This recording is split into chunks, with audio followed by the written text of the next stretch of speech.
أعوذ بالله من الشيطان الرجيم. بسم الله الرحمن الرحيم. ألف لام ميم. ذلك الكتاب لا ريب فيه هدى للمتقين الذين يؤمنون بالغيب ويقيمون الصلاة ومما رزقناهم ينفقون والذين يؤمنون بما أنزل إليك وما أنزل من قبلك وبالآخرة هم يوقنون أولئك على هدى من ربهم وأولئك هم المفلحون. إن الذين كفروا سواء عليهم أأنذرتهم أم لم تنذرهم لا يؤمنون. ختم الله على قلوبهم وعلى سمعهم وعلى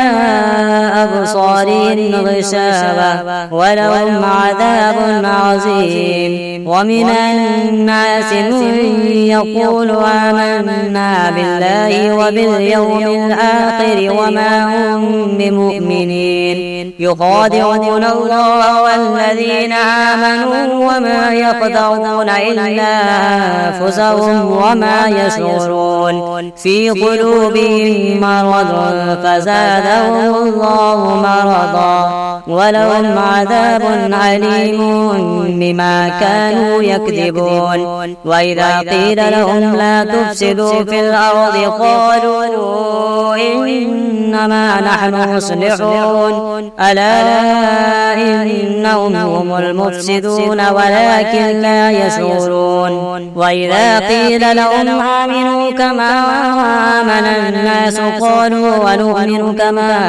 آمن السفهاء ألا إنهم هم السفهاء ولكن لا يعلمون. وإذا لقوا الذين آمنوا قالوا آمنا وإذا خلوا إلى شياطينهم قالوا إنا معكم إنما نحن مستهزئون. الله يستهزئ بهم ويمدهم في طغيانهم يعمهون. أولئك الذين اشتروا الضلالة بالهدى فما ربحت تجارتهم وما كانوا مهتدين. مثلهم كمثل الذي استوقد نارا فلما أضاءت ما حوله ذهب الله بنورهم وتركهم في ظلمات لا يبصرون. صم بكم عمي فهم لا يرجعون. أو كصيب من السماء فيه ظلمات ورعد وبرق يجعلون أصابعهم في آذانهم من الصواعق حذر الموت والله محيط بالكافرين. يكاد البرق يخطف أبصارهم كلما أضاء لهم مشوا فيه وإذا أظلم عليهم قاموا ولو شاء الله لذهب بسمعهم وأبصارهم إن الله على كل شيء قدير. يا أيها الناس اعبدوا ربكم الذي خلقكم والذين من قبلكم لعلكم تتقون. الذي جعل لكم الأرض فراشا والسماء بناء وأنزل من السماء ماء فأخرج به من الثمرات رزقا لكم فلا تجعلوا لله أندادا وأنتم تعلمون. وإن كنتم في ريب مما نزلنا على عبدنا فأتوا بسورة من مثله وادعوا شهداءكم من دون الله إن كنتم صادقين. فإن لم تفعلوا ولن تفعلوا فاتقوا النار التي وقودها الناس والحجارة أعدت للكافرين. وبشر الذين آمنوا وعملوا الصالحات أن لهم جنات تجري من تحتها الأنهار كلما رزقوا منها من ثمرة رزقا قالوا هذا الذي رزقنا من قبل وأتوا به متشابها ولهم فيها أزواج مطهرة وهم فيها خالدون. إن الله لا يستحيي أن يضرب مثلا ما بعوضة فما فوقها فأما الذين آمنوا فيعلمون أنه الحق من ربهم وأما الذين كفروا فيقولون ماذا أراد الله بهذا مثلا يضل به كثيرا ويهدي به كثيرا وما يضل به إلا الفاسقين الذين ينقضون عهد الله من بعد ميثاقه ويقطعون ما أمر الله به أن يوصل ويفسدون في الأرض أولئك هم الخاسرون. كيف تكفرون بالله وكنتم أمواتا فأحياكم ثم يميتكم ثم يحييكم ثم إليه ترجعون. هو الذي خلق لكم ما في الأرض جميعا ثم استوى إلى السماء فسواهن 7 سماوات وهو بكل شيء عليم. وإذ قال ربك للملائكة إني جاعل في الأرض خليفة قالوا أتجعل فيها من يفسد فيها ويسفك الدماء ونحن نسبح بحمدك ونقدس لك قال إني أعلم ما لا تعلمون. وعلم آدم الأسماء كلها ثم عرضهم على الملائكة فقال أنبئوني بأسماء هؤلاء إن كنتم صادقين. قالوا سبحانك لا علم لنا إلا ما علمتنا إنك أنت العليم الحكيم. قال يا آدم أنبئهم بأسمائهم فلما أنبأهم بأسمائهم قال ألم أقل لكم إني أعلم غيب السماوات والأرض وأعلم ما تبدون وما كنتم تكتمون. وإذ قلنا للملائكة اسجدوا لآدم فسجدوا إلا إبليس أبى واستكبر وكان من الكافرين. وقلنا يا آدم اسكن أنت وزوجك الجنة وكلا منها رغدا حيث شئتما ولا تقربا هذه الشجرة فتكونا من الظالمين. فأزلهما الشيطان عنها فأخرجهما مما كانا فيه وقلنا اهبطوا بعضكم لبعض عدو ولكم في الأرض مستقر ومتاع إلى حين. فتلقى آدم من ربه كلمات فتاب عليه إنه هو التواب الرحيم. قلنا اهبطوا منها جميعا فإما يأتينكم مني هدى فمن تبع هداي فلا خوف عليهم ولا هم يحزنون. والذين كفروا وكذبوا بآياتنا أولئك أصحاب النار هم فيها خالدون. يا بني إسرائيل اذكروا نعمتي التي أنعمت عليكم وأوفوا بعهدي أوف بعهدكم وإياي فارهبون. وآمنوا بما أنزلت مصدقا لما معكم ولا تكونوا أول كافر به ولا تشتروا بآياتي ثمنا قليلا وإياي فاتقون. ولا تلبسوا الحق بالباطل وتكتموا الحق وأنتم تعلمون وأقيموا الصلاة وآتوا الزكاة واركعوا مع الراكعين أتأمرون الناس بالبر وتنسون أنفسكم وأنتم تتلون الكتاب أفلا تعقلون واستعينوا بالصبر والصلاة وإنها لكبيرة إلا على الخاشعين الذين يظنون أنهم ملاقو ربهم وأنهم إليه راجعون يا بني إسرائيل اذكروا نعمتي التي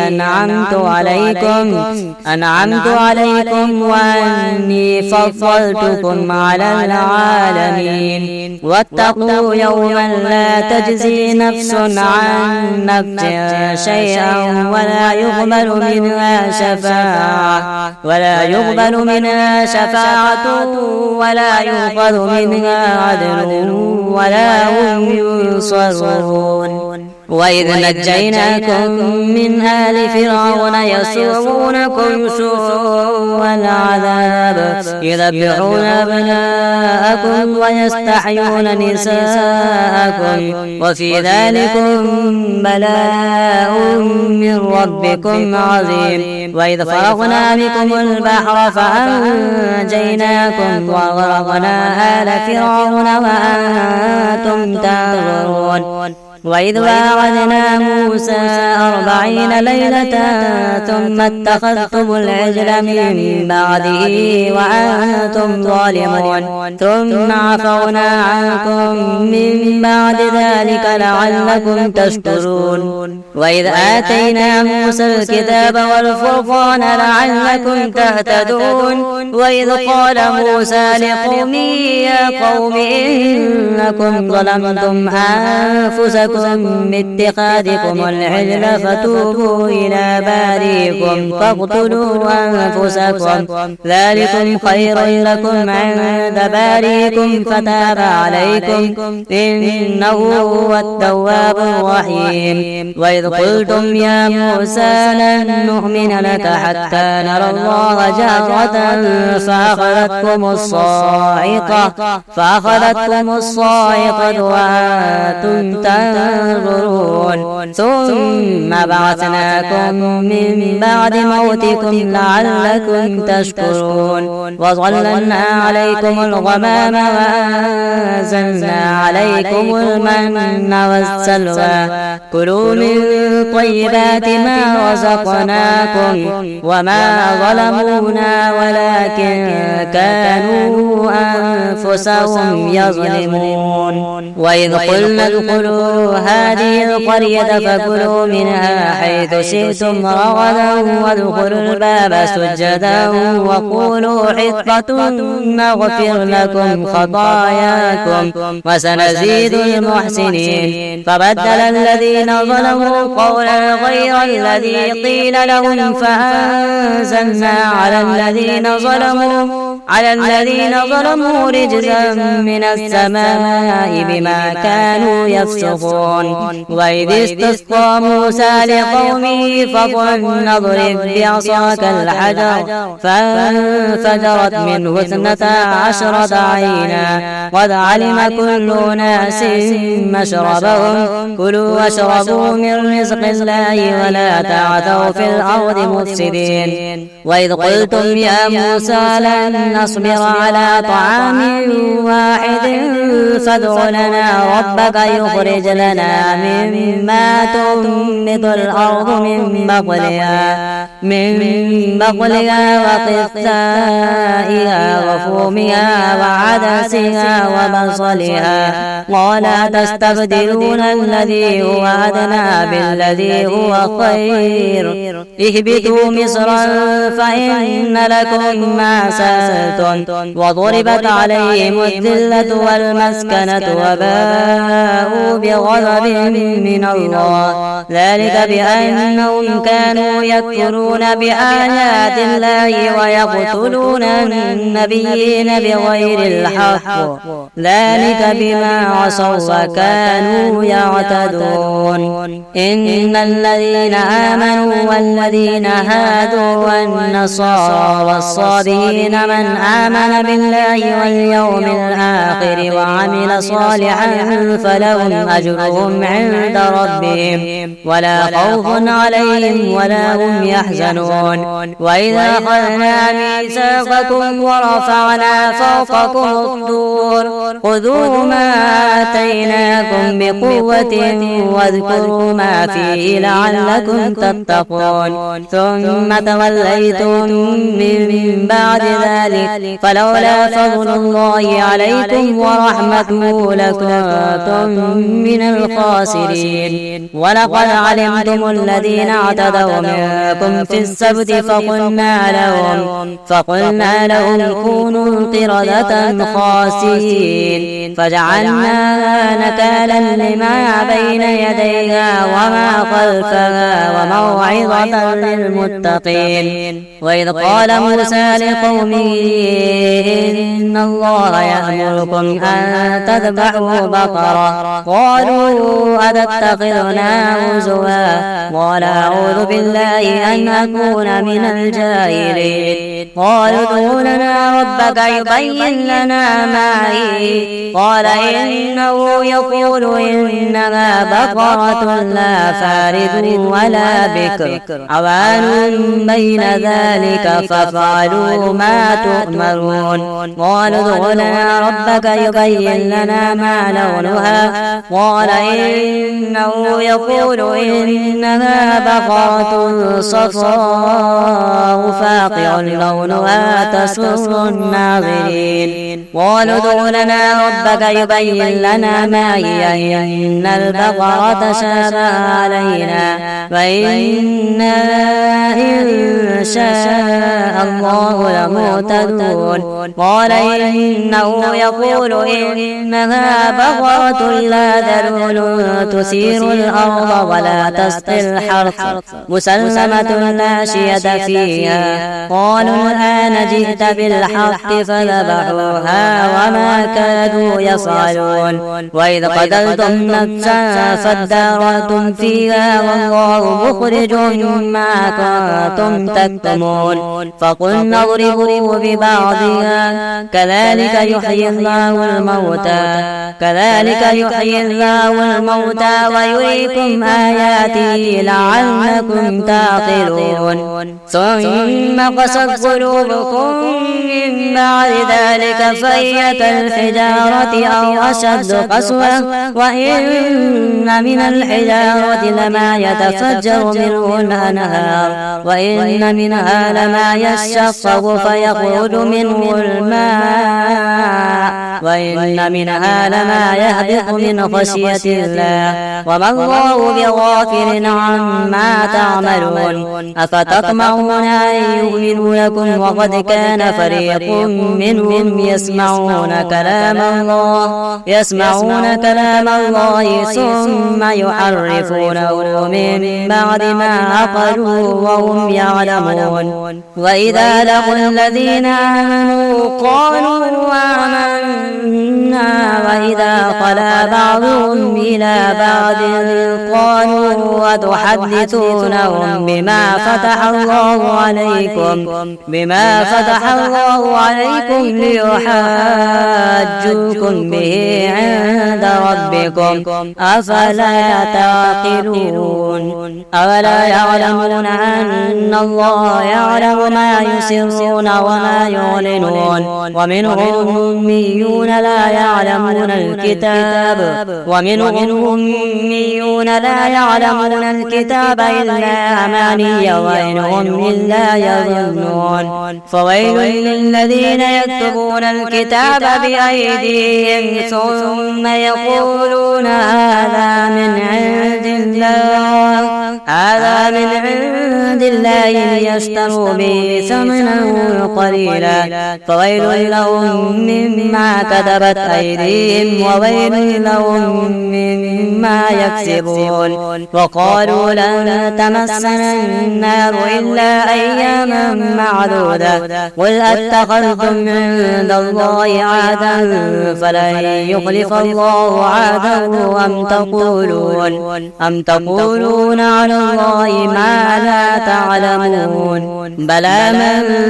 كسب سيئة وأحاطت به خطيئته فأولئك أصحاب النار هم فيها خالدون. والذين آمنوا وعملوا الصالحات أولئك أصحاب الجنة هم فيها خالدون. وإذا أخذنا ميثاق بني إسرائيل لا تعبدون إلا الله وبالوالدين إحسانا وذي القربى واليتامى والمساكين وقولوا للناس حسنا وأقيموا الصلاة وآتوا الزكاة ثم توليتم إلا قليلا منكم وأنتم معرضون. وإذ أخذنا ميثاقكم لا تسفكون دماءكم ولا تخرجون أنفسكم من دياركم ثم أقررتم وأنتم تشهدون. ثم أنتم هؤلاء تقتلون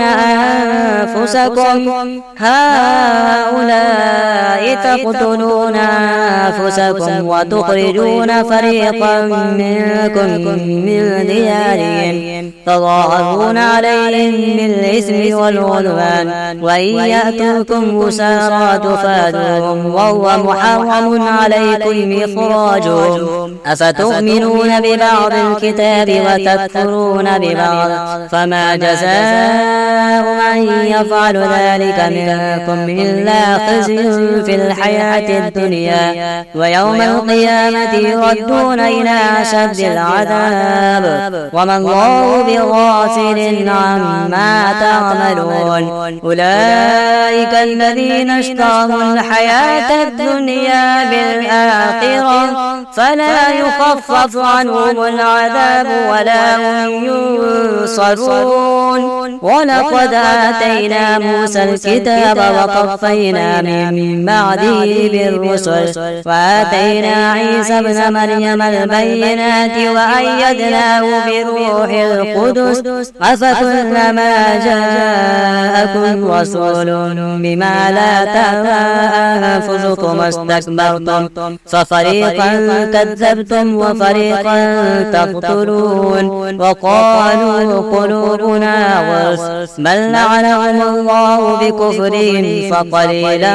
ما يؤمنون. ولما جاءهم كتاب من عند الله مصدق لما معهم وكانوا من قبل يستفتحون على الذين كفروا فلما جاءهم ما عرفوا كفروا به فلعنة الله على الكافرين. بئس ما اشتروا به أنفسهم أن يكفروا بما أنزل الله بغيا أن ينزل الله من فضله على من يشاء من عباده فباءوا بغضب على غضب وللكافرين عذاب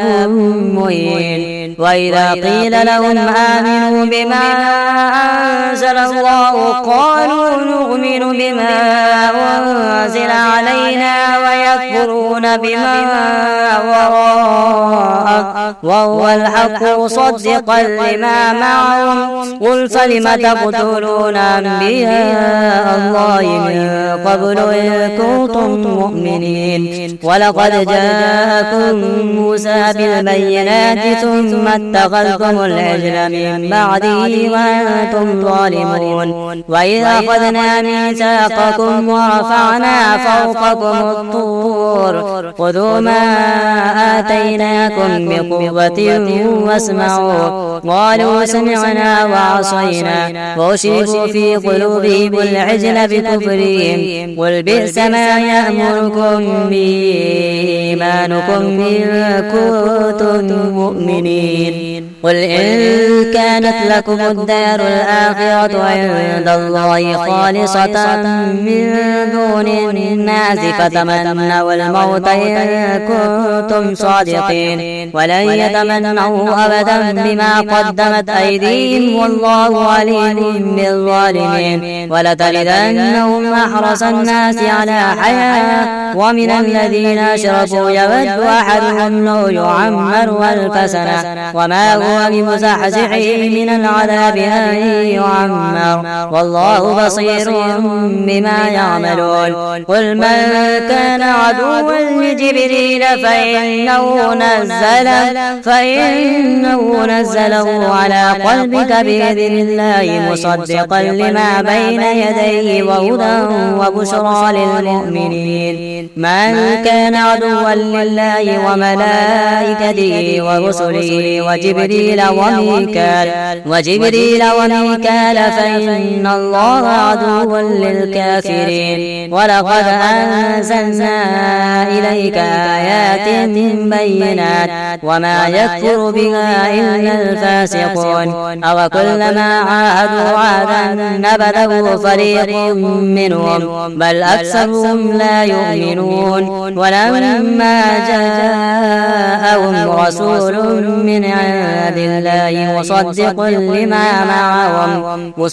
لما معهم نبذ فريق من الذين أوتوا كتاب الله وراء ظهورهم كأنهم لا يعلمون. واتبعوا ما تتلو الشياطين على ملك سليمان وما كفر سليمان ولكن الشياطين كفروا يعلمون الناس السحر وما أنزل على الملكين ببابل هاروت وماروت وما يعلمان من أحد حتى يقولا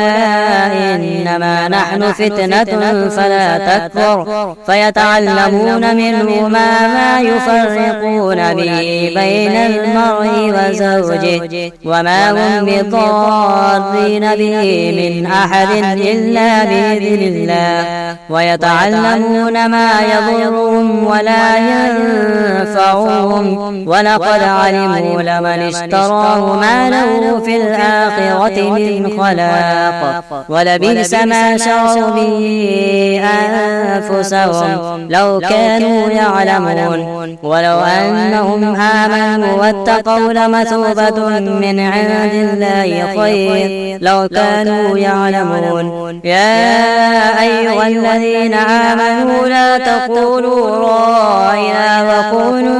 انظرنا واسمعوا وللكافرين عذاب أليم. ما يود الذين كفروا من أهل الكتاب ولا المشركين أن ينزل عليكم من خير من ربكم والله يختص برحمته من يشاء والله ذو الفضل العظيم. ما ننسخ من آية أو ننسها نأتي بخير منها أو مثلها ألم تعلم أن الله على كل شيء قدير. ألم تعلم أن الله له ملك السماوات والأرض وما لكم من دون الله من ولي ولا نصير. أم تريدون أن تسألوا رسولكم كما سئل موسى من قبل ومن يتبدل الكفر بالإيمان فقد ضل سواء السبيل. ود كثير من أهل الكتاب لو يردونكم من بعد إيمانكم كفارا حسدا من عند أنفسهم من بعد ما تبين لهم الحق فاعفوا واصفحوا حتى يأتي الله بأمره إن الله على كل شيء قدير. وأقيموا الصلاة وآتوا الزكاة وما تقدموا لأنفسكم أنفسكم من خير تجدوه عند الله إن الله بما تعملون بصير. وقالوا لن يدخل الجنة إلا من كان هودا أو نصارى تلك أمانيهم قل هاتوا برهانكم إن كنتم صادقين بلى من أسلم وجهه لله وهو محسن فله أجره عند ربه ولا خوف عليهم ولا هم يحزنون. وقالت اليهود ليست النصارى على شيء وقالت النصارى ليست اليهود على شيء وهم يتلون الكتاب كذلك قال الذين لا يعلمون مثل قولهم فالله يحكم بينهم يوم القيامة فيما كانوا فيه يختلفون. ومن أظلم ممن منع مساجد الله أن يذكر فيها اسمه وسعى في خرابها أولئك ما كان لهم أن يدخلوها إلا خائفين لهم في الدنيا خزي ولهم في الآخرة عذاب عظيم ولله المشرق والمغرب فأينما تولوا فثم وجه الله إن الله واسع عليم. وقالوا اتخذ الله ولدا سبحانه بل له ما في السماوات والأرض كل له قانتون بديع السماوات والأرض وإذا قضى أمرا فإنما يقول له كن فيكون. وقال الذين لا يعلمون لولا يكلمنا الله أو تأتينا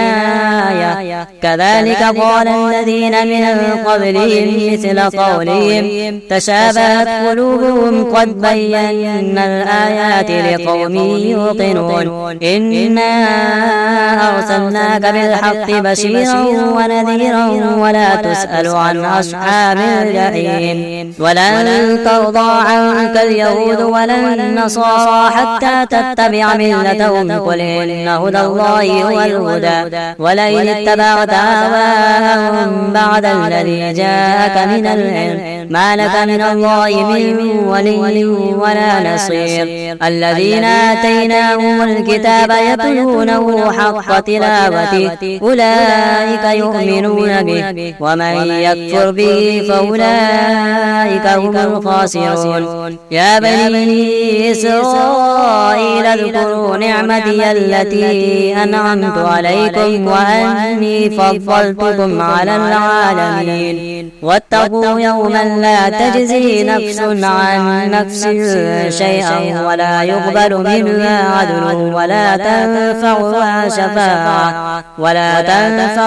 شفاعة ولا هم ينصرون. وإذ ابتلى إبراهيم ربه بكلمات فأتمهن قال إني جاعلك للناس إماما قال ومن ذريتي قال لا ينال عهد الظالمين. وإذ جعلنا البيت مثابة للناس وأمنا واتخذوا من مقام إبراهيم مصلى وعهدنا إلى إبراهيم وإسماعيل أن طهر بيتي للطائفين والعاكفين والركع السجود. وإذ قال إبراهيم رب اجعل هذا بلدا آمنا وارزق أهله من الثمرات من آمن منهم بالله واليوم الآخر قال ومن كفر فأمتعه قليلا ثم اضطره إلى عذاب النار وبئس المصير. وإذ يرفع إبراهيم القواعد من البيت وإسماعيل ربنا تقبل منا إنك أنت السميع العليم. ربنا واجعلنا مسلمين لك ومن ذريتنا أمة مسلمة لك وارنا مناسكنا وتب علينا إنك أنت التواب الرحيم ربنا وابعث فيهم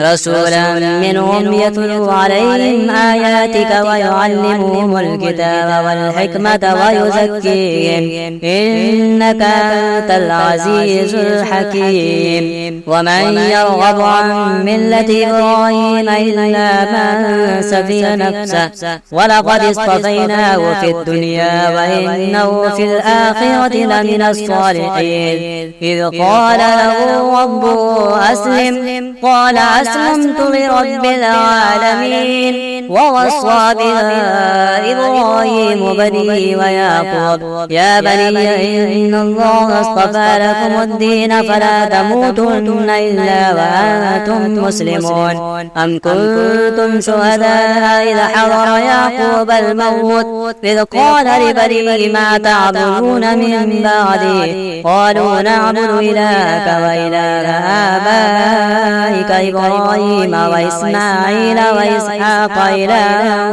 واحدا ونحن له مسلمون تلك أمة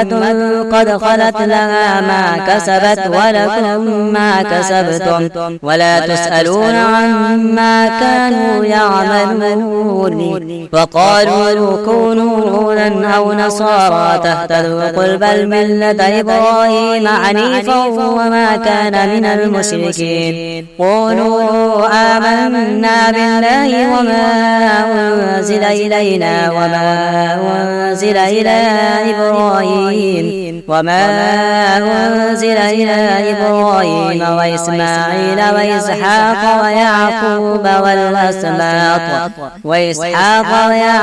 والأسباط وما أوتي موسى وعيسى وما أوتي النبيون من ربهم لا نفرق بين أحد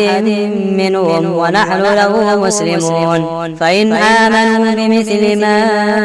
آمنتم به فقد اهتدوا وإن تولوا فإنما هم في شقاق فسيكفيكهم الله وهو السميع العليم صبغة الله ومن أحسن من الله صبغة ونحن له عابدون ولتحاجوننا في الله وهو ربنا وربكم ولنا أعمالنا ولكم أعمالكم ونحن له مخلصون أم تقولون إن إبراهيم وإسماعيل وإسحاق ويعقوب والأسباط كانوا هودا أو نصارى قل أنتم أعلم أم الله ومن أظلم ممن كتم شهادة عنده من الله وما الله بغافل عما تعملون تلك أمة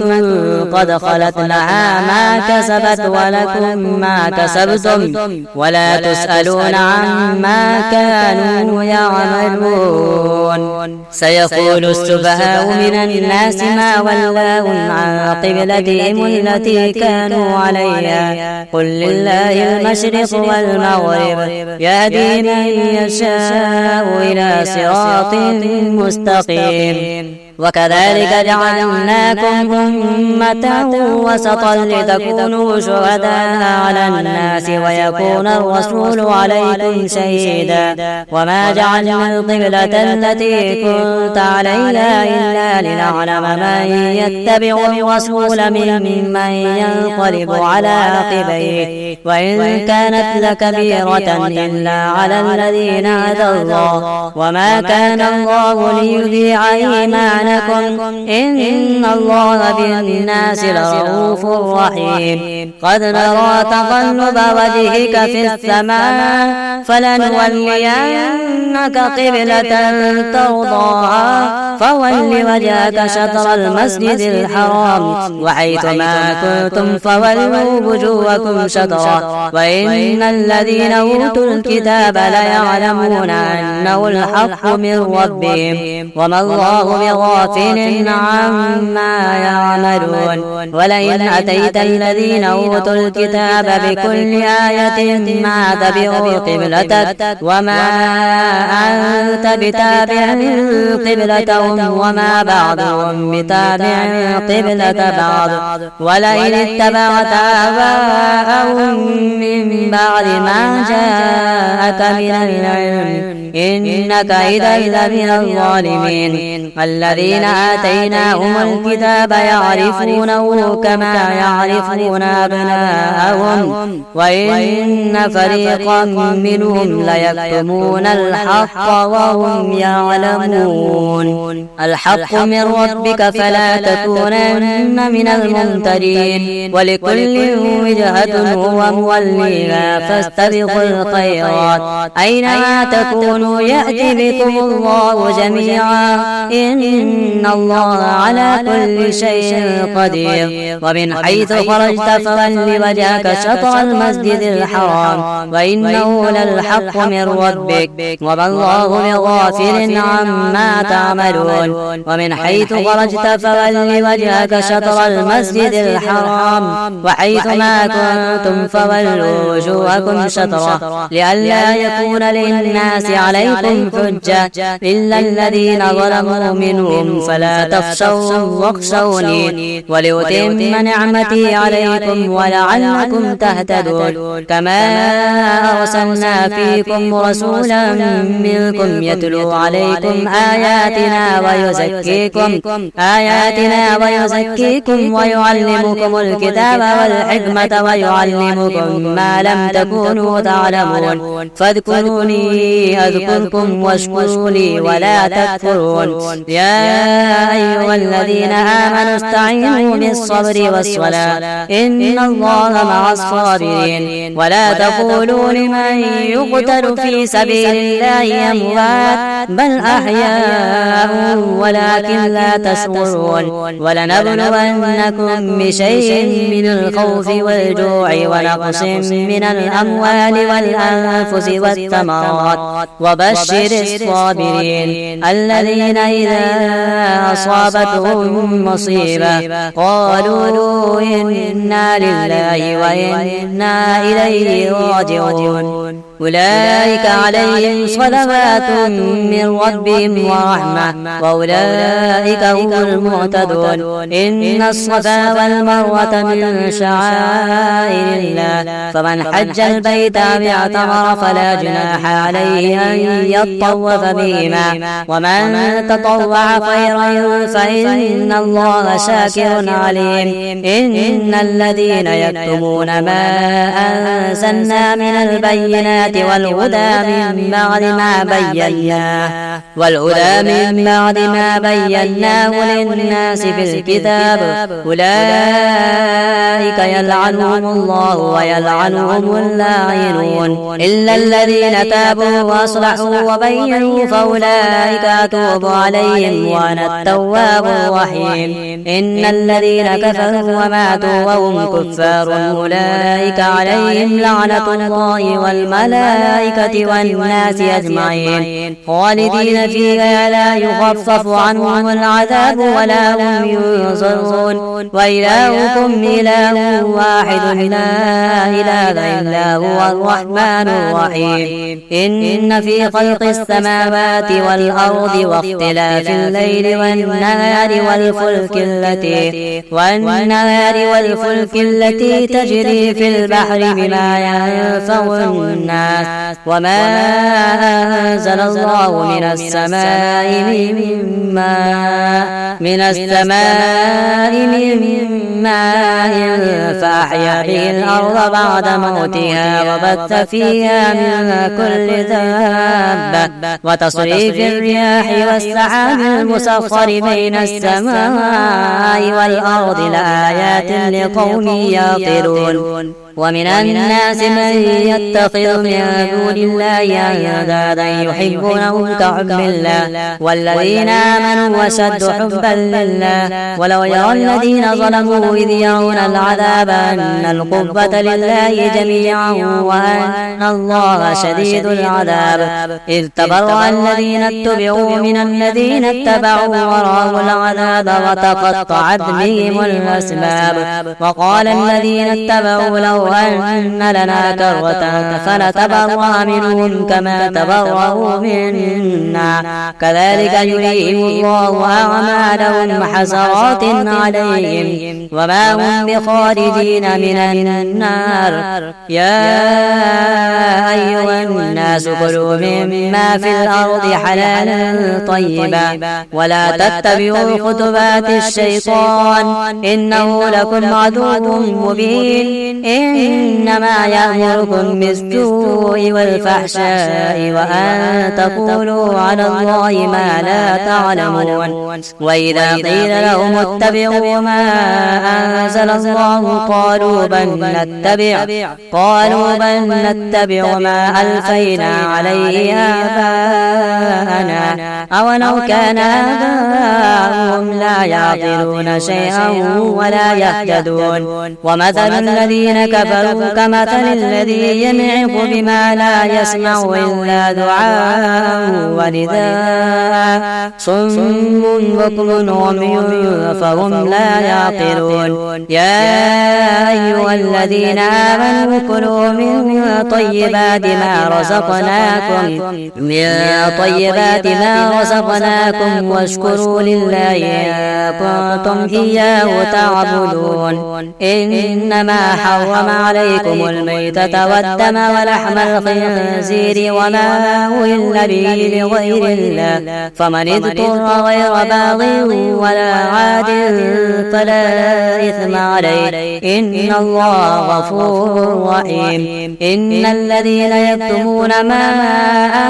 أنزل الله من الكتاب ويشترون به ثمنا قليلا أولئك ما يأكلون في بطونهم إلا النار ولا يكلمهم الله يوم القيامة ولا يزكيهم ولهم عذاب أليم أولئك الذين اشتروا الضلالة بالهدى والعذاب بالمغفرة فما أصبرهم على النار ذلك بأن الله نزل الكتاب بالحق وإن الذين اختلفوا في الكتاب لفي شقاق بعيد ليس البر أن تولوا وجوهكم قبل المشرق والمغرب ولكن البر من آمن بالله واليوم الآخر والملائكة والكتاب والنبيين وآتى المال على حبه ذوي القربى واليتامى والمساكين وابن السبيل والسائلين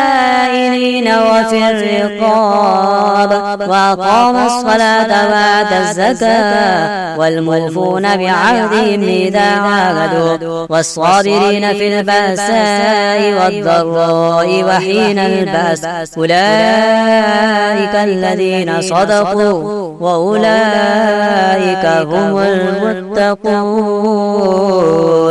يا أيها الذين آمنوا كتب عليكم القصاص في القتلى الحر بالحر والعبد بالعبد والأنثى بالأنثى فمن عفي له من أخيه شيء فاتباع بالمعروف وأداء إليه بإحسان ذلك تخفيف من ربكم ورحمة فمن اعتدى بعد ذلك فله عذاب أليم ولكم في القصاص حياة يا أولي الألباب لعلكم تتقون كتب عليكم إذا حضر أحدكم الموت إن ترك خيرا الوصية للوالدين والأقربين بالمعروف حقا على المتقين فمن بدله بعد ما سمعه فإنما إثمه على الذين يبدلونه إن الله سميع عليم فمن خاف من موسى جنفا أو إثما فأصلح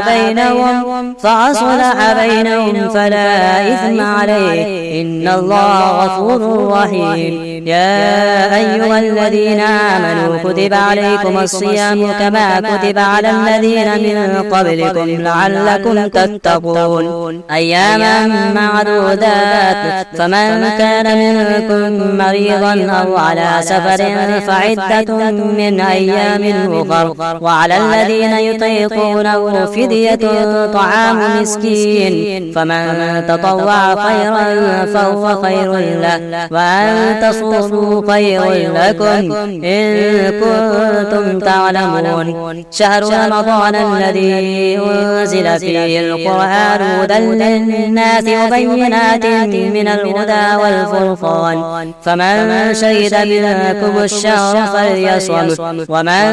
كان مريضا أو على سفر فعدة من أيام أخر يريد الله بكم اليسر ولا يريد بكم العسر ولتكملوا العدة ولتكبروا الله على ما هداكم ولعلكم تشكرون وإذا سألك عبادي عني فإني قريب أجيب دعوة الداعي إذا دعاني فليستجيبوا لي وليؤمنوا بي لعلهم يرشدون أحل لكم ليلة الصيام الرفث إلى نسائكم هن لباس لكم وأنتم لباس لهن علم الله أنكم كنتم تختانون أنفسكم فتاب عليكم وعفى عنكم فالآن باشروهن وابتغوا ما كتب الله لكم وكلوا واشربوا حتى يتبين لكم الخيط الأبيض من الخيط الأسود من الفجر ثم أتموا الصيام إلى الليل ولا تباشروهن وأنتم عاكفون في المساجد تلك حدود الله فلا تقربوها كذلك يبين الله آياته للناس لعلهم يتقون ولا تأكلوا أموالكم بينكم بالباطل وتدلوا بها إلى الحكام لتأكلوا فريقا من أموال الناس بالإثم وأنتم تعلمون يسألونك عن الأهلة قل هي مواقيت للناس والحج وليس البر بأن تأتوا البيوت من ظهورها ولكن البر من اتقى وأتوا البيوت من أبوابها واتقوا الله لعلكم تفلحون وقاتلوا في سبيل الله الذين يقاتلونكم ولا تعتدوا إن الله لا يحب المعتدين واقتلوهم حيث ثقفتموهم وأخرجوهم من حيث أخرجوكم والفتنة أشد من القتل ولا تقاتلوهم عند المسجد الحرام حتى يقاتلوكم فيه فإن قاتلوكم فاقتلوهم كذلك جزاء الكافرين فإن انتهوا فإن الله غفور رحيم وقاتلوهم حتى لا تكون فتنة ويكون الدين لله فإن انتهوا فلا عدوان إلا على الظالمين الشهر الحرام بالشهر الحرام والحرمات قصاص فمن اعتدى عليكم فاعتدوا عليه بمثل ما اعتدى عليكم واتقوا الله واعلموا أن الله مع المتقين وأنفقوا في سبيل الله ولا تلقوا بأيديكم إلى التهلكة وأحسنوا إن الله يحب المحسنين وأتموا الحج والعمرة لله فإن أحسنتم فما استيسر من الهدي ولا تحلقوا رؤوسكم حتى يبلغ الهدي محله فمن كان منكم مريضا أو به أذى من رأسه ففدية من صيام أو صدقة أو نسك فإذا أمنتم فمن تمتع بالعمرة إلى الحج فما استيسر من الهدي فمن لم يجد فصيام 3 أيام في الحج و7 إذا رجعتم تلك 10 كاملة ذلك لمن لم يكن أهله حاضر المسجد الحرام واتقوا الله واعلموا أن الله شديد العقاب. الحج أشهر معلومات فمن فرض فيهن الحج فلا رفث ولا فسوق ولا جدال في الحج وما تفعلوا من خير يعلمه الله وتزودوا فإن خير الزاد التقوى واتقون يا أولي الألباب. ليس عليكم جناح أن تبتغوا فضلا من ربكم فإذا أفضتم من عرفات فاذكروا الله عند المشعر الحرام واذكروا كما هداكم وإن كنتم من قبله لمن الضالين. ثم أفيضوا من حيث أفاض الناس واستغفروا الله إن الله غفور رحيم. فإذا قضيتم مناسككم فاذكروا الله كذكركم آباءكم أو أشد ذكرا. فمن الناس من يقول ربنا آتنا في الدنيا وما له في الآخرة من خلاق ومنهم من يقول ربنا آتنا في الدنيا حسنة وفي الآخرة حسنة وقنا عذاب النار. أولئك لهم نصيب مما كسبوا والله سريع الحساب. واذكروا الله في أيام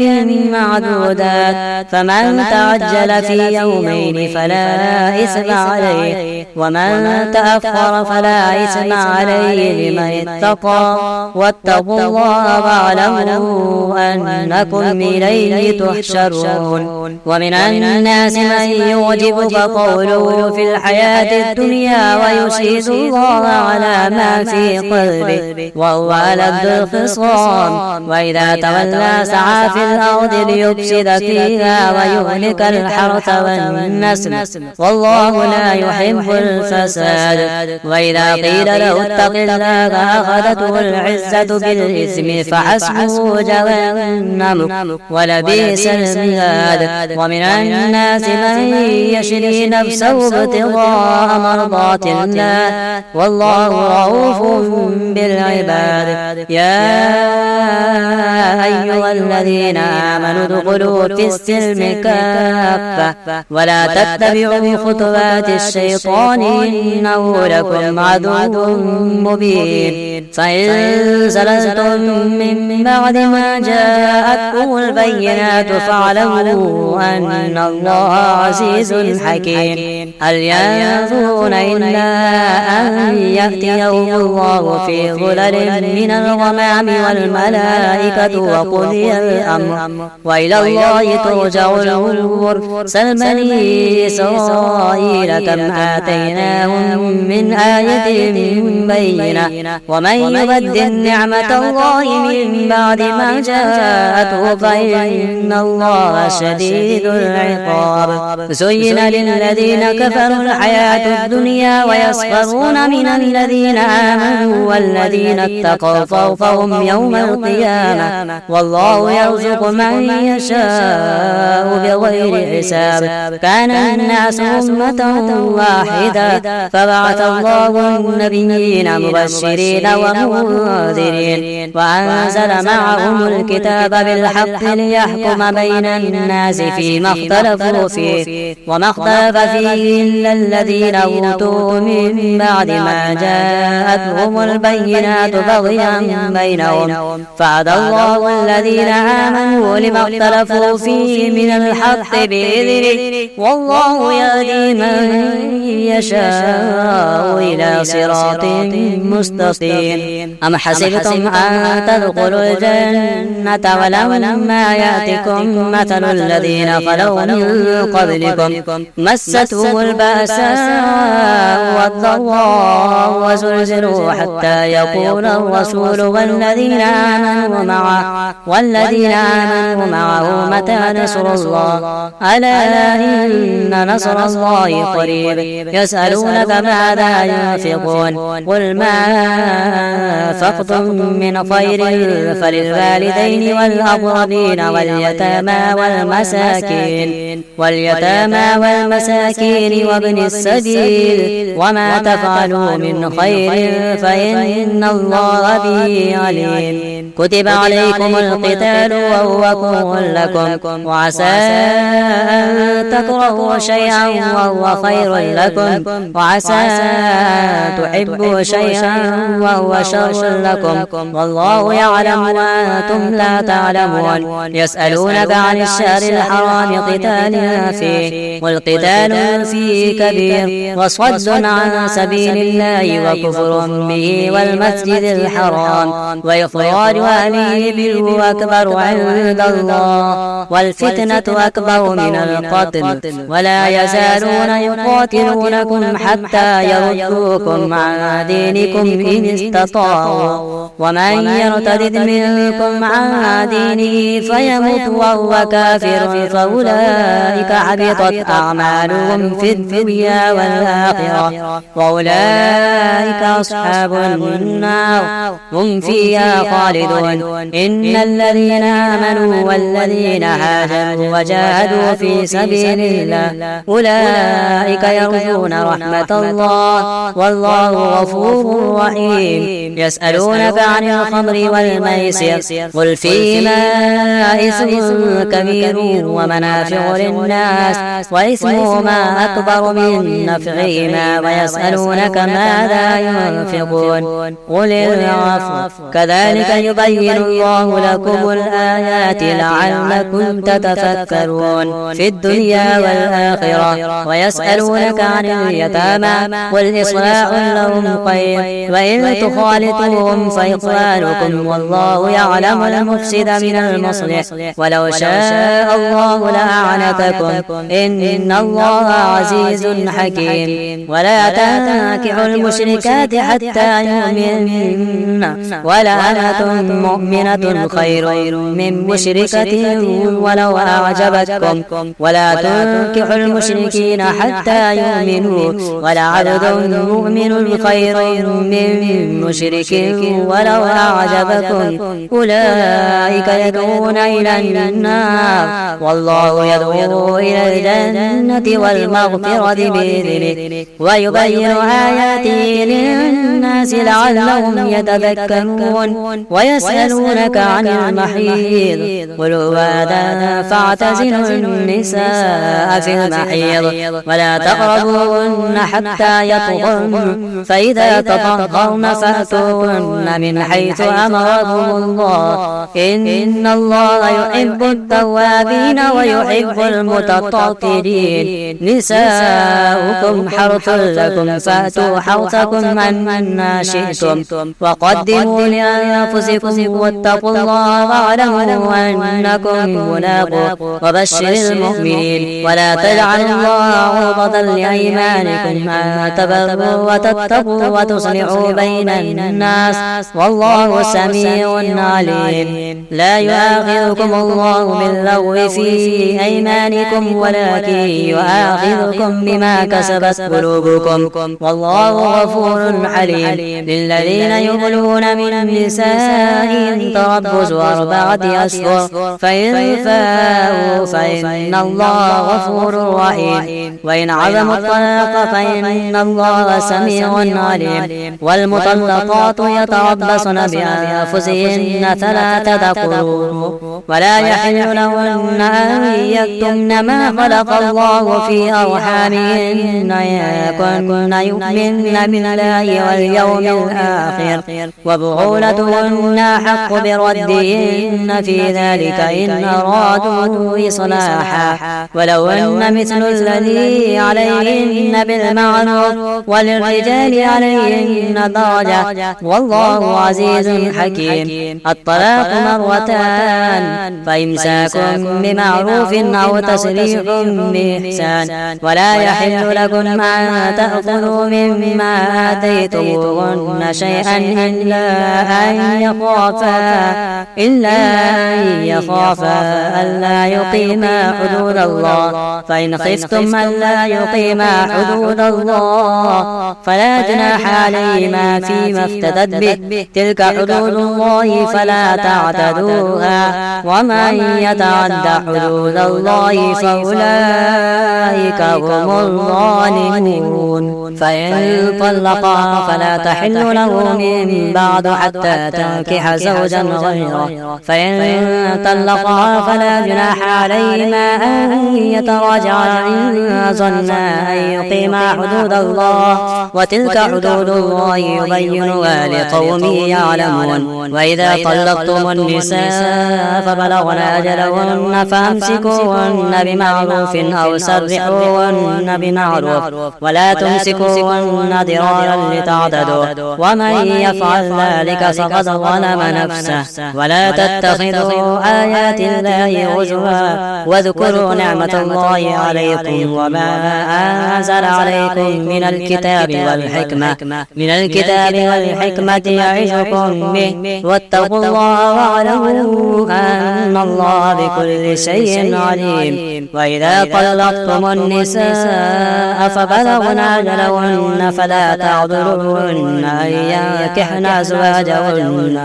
أن ينكحن أزواجهن إذا تراضوا بينهم بالمعروف، ذلك يوعظ به من كان منكم يؤمن بالله واليوم الآخر، ذلكم أزكى لكم وأطهر، والله يعلم وأنتم لا تعلمون. والوالدات يرضعن أولادهن حولين كاملين لمن أراد أن يتم الرضاعة، وعلى المولود له رزقهن وكسوتهن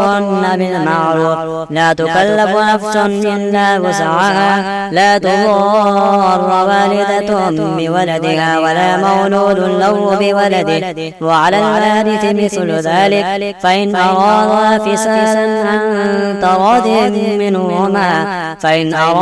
فصالا عن تراض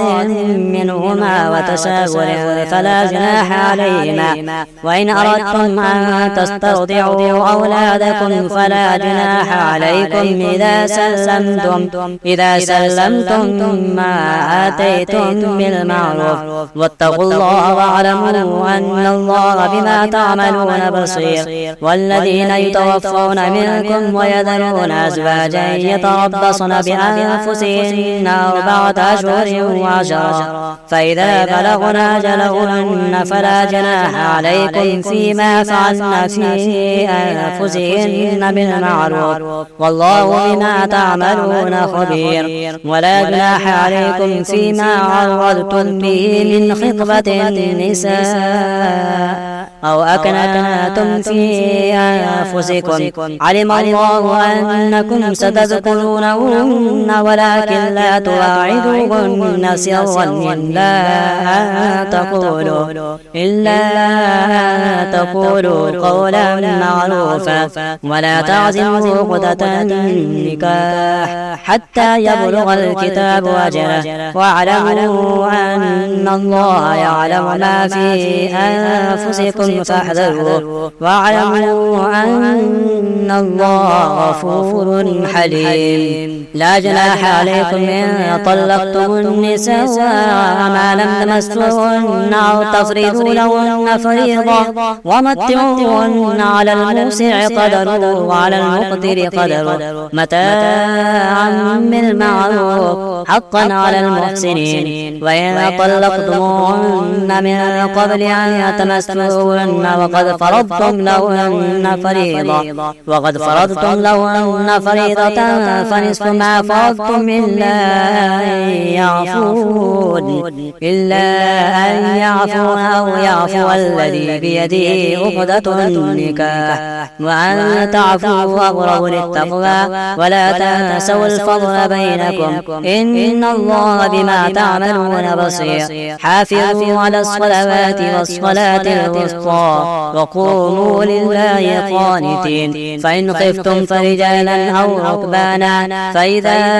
أمنتم فاذكروا الله كما علمكم ما لم تكونوا تعلمون. والذين يتوفون منكم ويذرون أزواجا وصية لأزواجهم متاعا إلى الحول غير إخراج، فإن خرجن فلا جناح عليكم فيما فعلن في أنفسهن من معروف، والله عزيز حكيم. وللمطلقات متاع بالمعروف حقا على المتقين، كذلك يبين الله لكم آياته لعلكم تعقلون. ألم تر إلى الذين خرجوا من ديارهم وهم ألوف حذر الموت فقال لهم الله موتوا ثم أحياهم، إن الله لذو فضل على الناس ولكن أكثر الناس لا يشكرون. وقاتلوا في سبيل الله واعلموا أن الله سميع عليم. ماذا الذي يقرض الله قرضا حسنا فيضاعفه له أضعافا كثيرة، والله يقبض ويبسط وإليه ترجعون. ألم تر إلى الملأ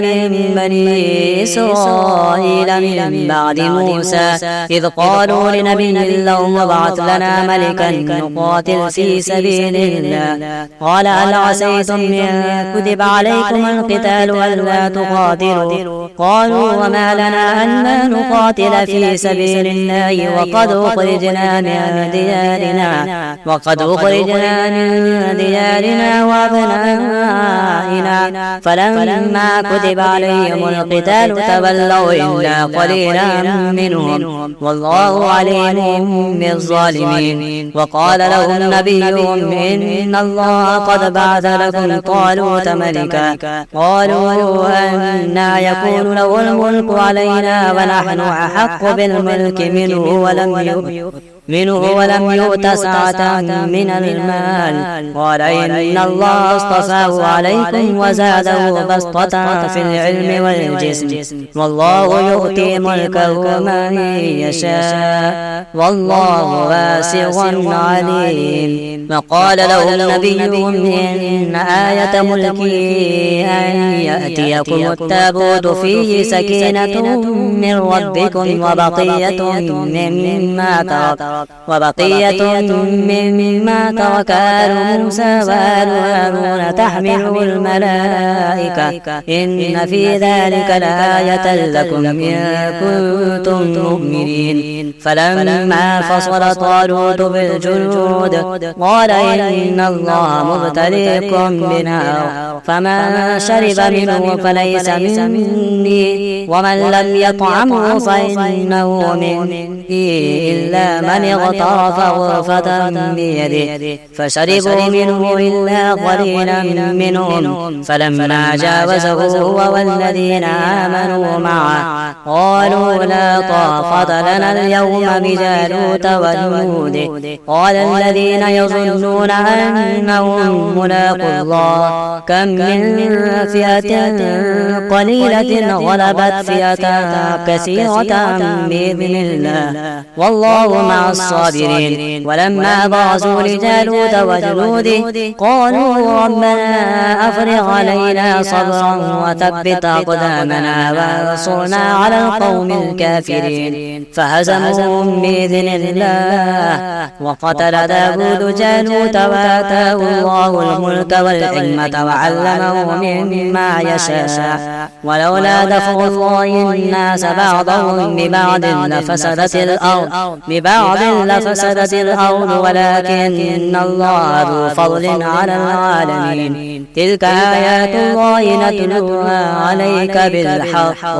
وإنك لمن المرسلين. المرسلين تلك الرسل فضلنا بعضهم على بعض منهم من كلم الله ورفع بعضهم درجات وآتينا عيسى ابن مريم البينات وأيدناه بروح القدس ولو شاء الله ما اقتتل الذين من بعدهم من بعد ما جاءتهم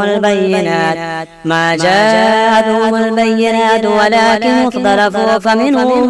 من آمن ومنهم من كفر ولو شاء الله ما اقتتلوا ولكن الله يفعل ما يريد يا أيها الذين آمنوا أنفقوا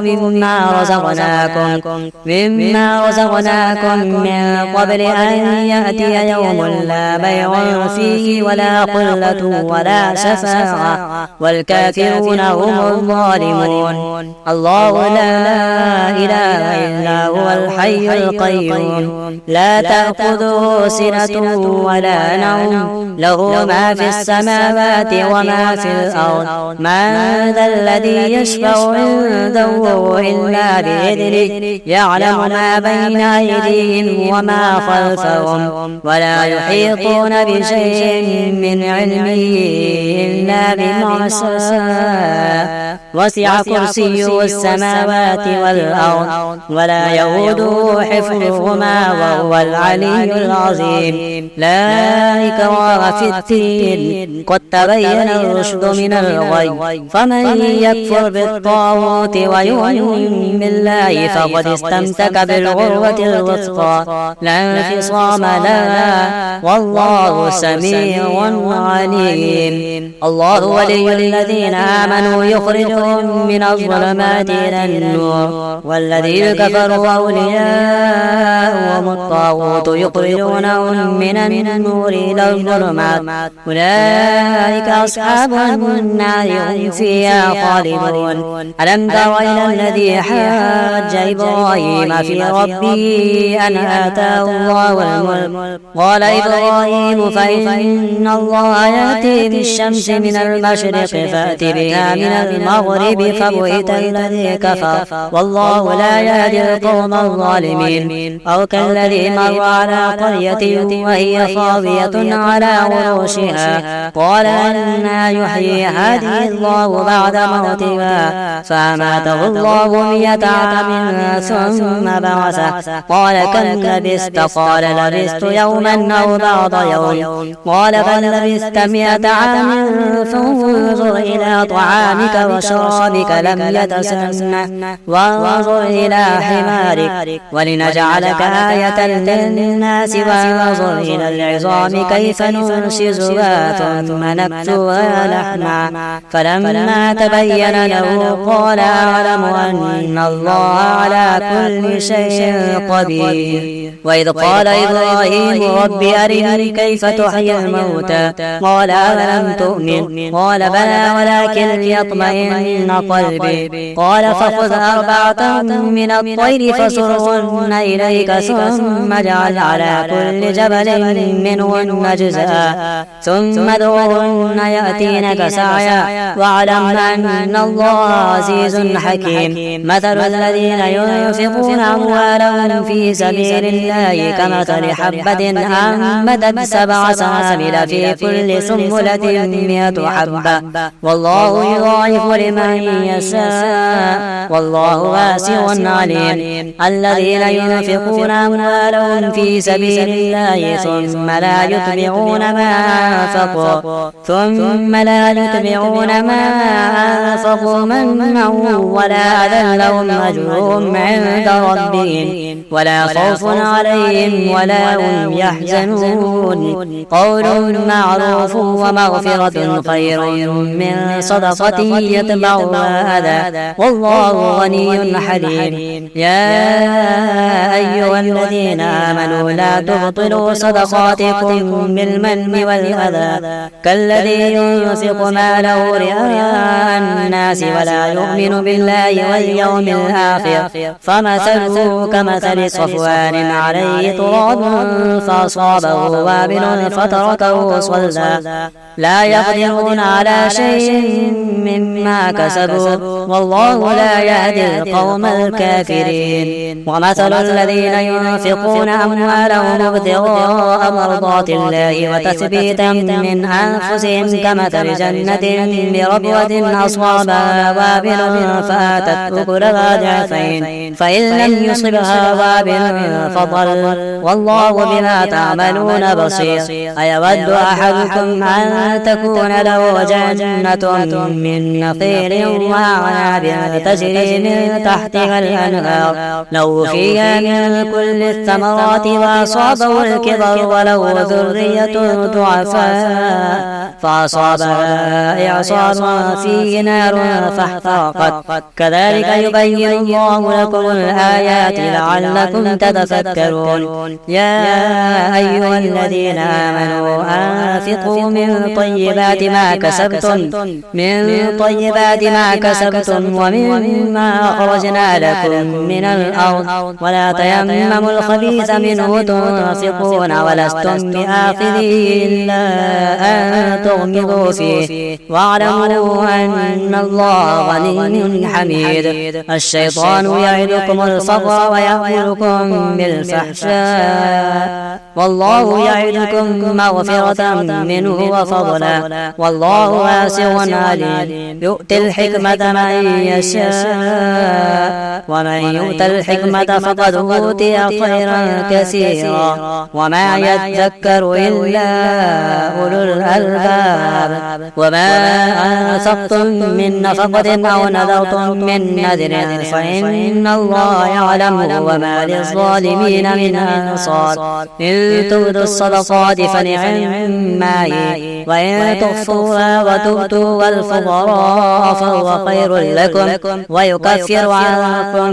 من سيئاتكم والله بما تعملون خبير. ليس عليك هداهم ولكن الله يهدي من يشاء. وما تنفقوا من خير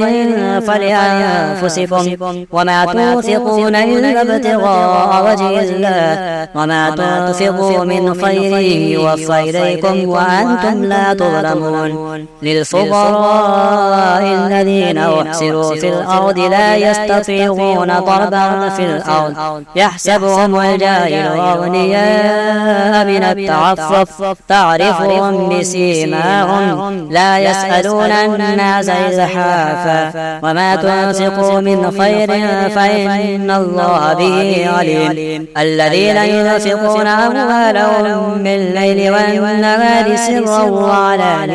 سرا وعلانية فلهم أجرهم عند ربهم ولا خوف عليهم ولا هم يحزنون. الذين يأكلون الربا لا يقومون إلا كما يقوم الذي يتخبطه الشيطان من المس ذلك بأنهم قالوا إنما البيع مثل الربا وأحل الله البيع وحرم الربا. فمن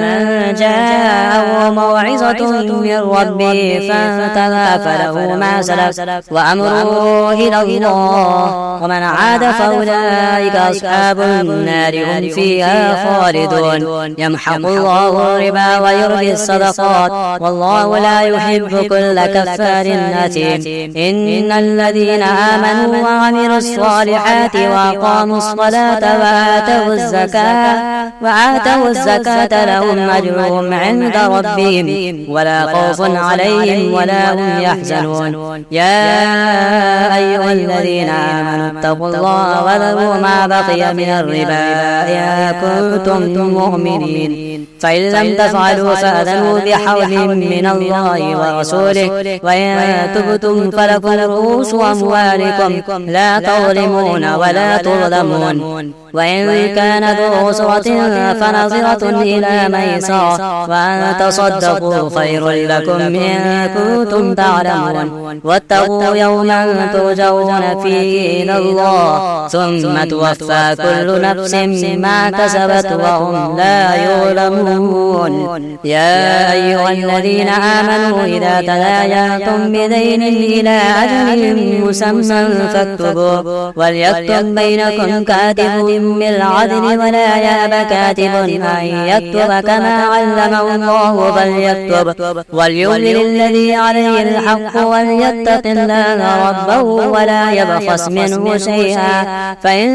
كان الذي عليه الحق سفيها أو ضعيفا أو لا يستطيع أن يمل هو فليملل وليه بالعدل واستشهدوا شهيدين من رجالكم فإن لم يكونا رجلين فرجل وامرأتان ترضون من الشهداء أن تضل إحداهما فتذكر إحداهما الأخرى ولا يأبى الشهداء إذا ما دعوا ولا تسأموا أن تكتبوه صغيرا أو كبيرا إلى أجله ذلكم أقسط عند الله وأقوم للشهادة وأدنى ألا ترتابوا إلا أن تكون تجارة حاضرة تديرونها بينكم فليس عليكم جناح ألا تكتبوها واشهدوا إذا تبايعتم ولا يضار كاتب ولا شهيد وإن تفعلوا فإنه فسوق بكم واتقوا الله ويعلمكم الله والله بكل شيء عليم وإن كنتم على سفر ولم تجدوا كاتبا فرهان مقبوضة فإن أمن بعضكم بعضا فليؤدي الذي اؤتمن أمانته وليتق الله ربه ولا تكتموا الشهادة ومن يكتمها فإنه آثم قلبه والله بما تعملون عليم لله ما في السماوات وما في الأرض وإن تبدوا ما في أنفسكم أو تخفوه يحاسبكم به الله فيغفر لمن يشاء ويعذب من يشاء والله على كل شيء قدير آمن الرسول بما أنزل إليه من ربه والمؤمنون كل آمن بالله وملائكته وكتبه ورسله لا نفرق بين أحد من رسله وقالوا سمعنا وأطعنا غفرانك ربنا وإليك المصير لا يكلف الله نفسا إلا وسعها لها ما كسبت وعليها ما اكتسبت ربنا لا تؤاخذنا إن نسينا أو أخطأنا ربنا ولا تحمل علينا إصرا كما حملته على الذين من قبلنا ربنا ولا تحملنا ما لا طاقة لنا به واعف عنا واغفر لنا وارحمنا أنت مولانا فانصرنا على القوم الكافرين.